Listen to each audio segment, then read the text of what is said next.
Messieurs les membres du gouvernement, chers enseignants, chers parents d'élèves, aujourd'hui nous nous trouvons à un moment décisif pour l'avenir de notre système éducatif et par extension de l'avenir de notre nation tout entière.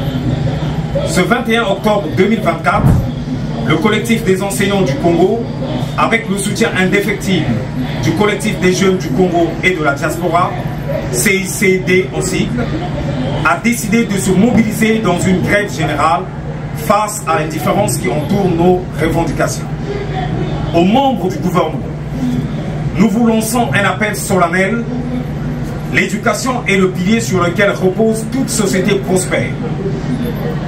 Comment espérer construire une nation forte, un Congo uni et compétitif, si ceux qui sont en première ligne pour éduquer et former les futures générations vivent dans l'instabilité, l'incertitude et le mépris? Nos revendications ne sont ni exagérées ni irréalisables.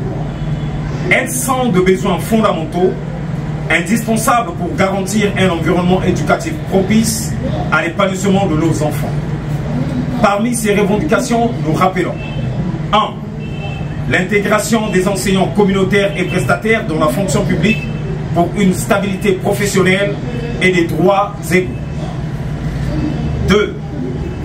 Le paiement des arriérés de salaire pour les enseignants numéraires qui depuis 3 mois travaillent sans être rémunérés. 3.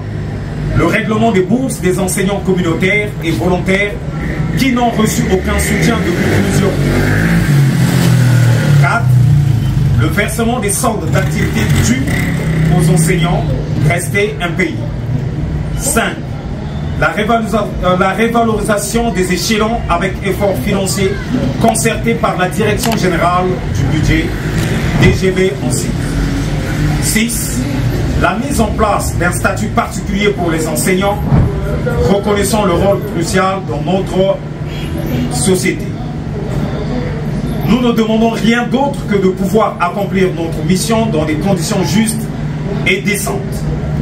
Laisser pourrir cette situation sans engager un dialogue est dangereux, car cela met en péril non seulement l'avenir de nos enfants, mais aussi la stabilité de notre pays.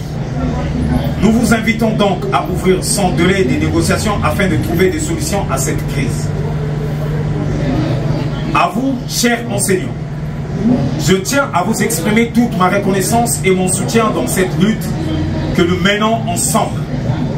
Nous sommes dans notre droit et nous ne devons pas reculer face aux injustices que nous subissons. Maintenez le cap. Continuez à défendre ce qui est juste pour nous et pour les générations futures. Nous n'enseignons pas seulement pour un salaire, nous le faisons par passion et par devoir. Mais il est indispensable que ce devoir soit reconnu et respecté par ceux qui sont en charge de diriger notre nation. La grève est une arme légitime quand les autres moyens ont échoué. Et aujourd'hui, c'est notre seule voix pour nous faire entendre. Restons solidaires, restons unis. Aux parents d'élèves, nous comprenons parfaitement vos inquiétudes et vos frustrations. Vous vous inquiétez pour l'avenir de vos enfants et c'est légitime. Mais sachez que notre lutte n'est pas contre eux. Au contraire, elle est pour eux. Si nous nous battons aujourd'hui, c'est pour que demain, vos enfants puissent bénéficier d'une éducation de qualité, dispensée par des enseignants motivés, respectés et rémunérés à la hauteur de leur engagement. Nous vous demandons donc de nous comprendre et de nous accompagner dans cette lutte. C'est ensemble, avec votre soutien, que nous parviendrons à obtenir les conditions adéquates pour offrir à vos enfants l'éducation qu'ils méritent.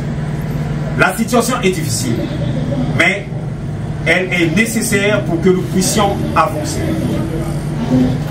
Nous espérons que le gouvernement prendra ses responsabilités et engagera rapidement des discussions pour trouver une issue favorable à cette crise. Aux enseignants, nous disons, tenez bon, car c'est une lutte pour la dignité de notre métier. Et aux parents, nous vous disons, nous vous demandons votre soutien car c'est l'avenir de vos enfants que nous défendons. Que vive l'éducation, que vive la solidarité, que vive le Congo. Pour le collectif des enseignants du Congo.